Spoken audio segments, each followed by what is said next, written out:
बहुत समय पहले की बात है। विजयगढ़ नाम का एक राज्य था जो अपनी समृद्धि और खुशहाली के लिए प्रसिद्ध था। वहाँ की प्रजा अपने राजा और रानी पर गर्व करती थी। इस राज्य की रानी का नाम रानी अदिति था। वह न केवल सुंदर थी बल्कि बुद्धिमान, परिश्रमी और वीर भी थी।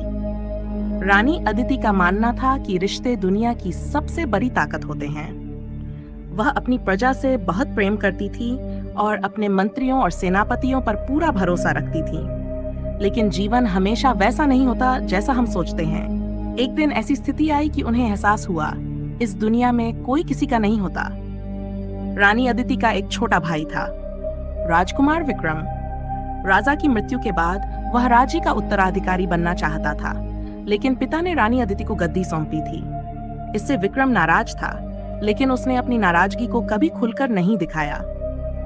वह अपनी बहन को बहुत प्रेम करने का दिखावा करता और हर परिस्थिति में उसका साथ देने का वादा करता था। रानी को इस बात का जरा भी आभास नहीं था कि जिस भाई को वह अपना सबसे करीबी समझती थी, वही उनके राज्य पर कब्जा करने की साजिश कर रहा था। कुछ वर्षों बाद पड़ोसी राज्य के राजा रणधीर सिंह ने विजयगढ़ पर हमला कर दिया। रानी को उम्मीद थी कि उनके मंत्री और सेनापति उनके साथ खड़े रहेंगे। उन्होंने अपनी सेना को तैयार किया और अपनी सुरक्षा को मजबूत करने की कोशिश की।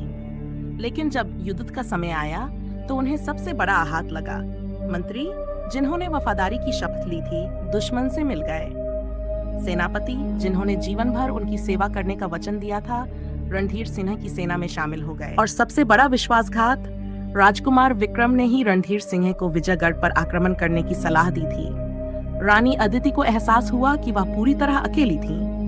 जिन लोगों को वह परिवार मानती थीं, जिन पर उन्होंने भरोसा किया था, वे सब संकट के समय साथ छोड़ चुके थे।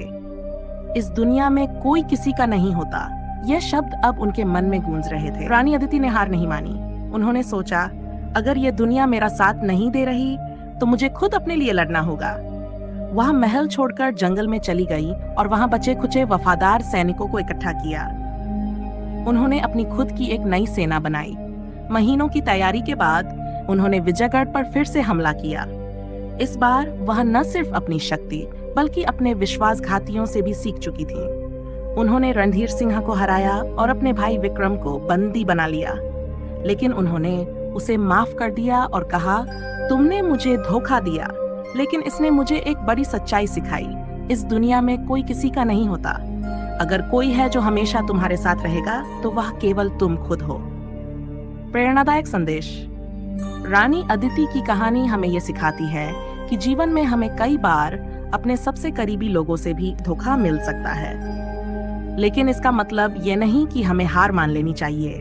खुद पर भरोसा, अगर पूरी दुनिया आपको छोड़ दे तब भी अपने सपनों और संघर्ष का साथ मत छोड़ें। मुश्किल समय में ही असली दोस्त और दुश्मन का पता चलता है। आपकी सबसे बड़ी ताकत आपका आत्मविश्वास और मेहनत है। रानी अदिति ने न केवल अपना राज्य वापस पाया, बल्कि एक ऐसा सब भी सीखा जो उन्हें जीवन भर याद रहा।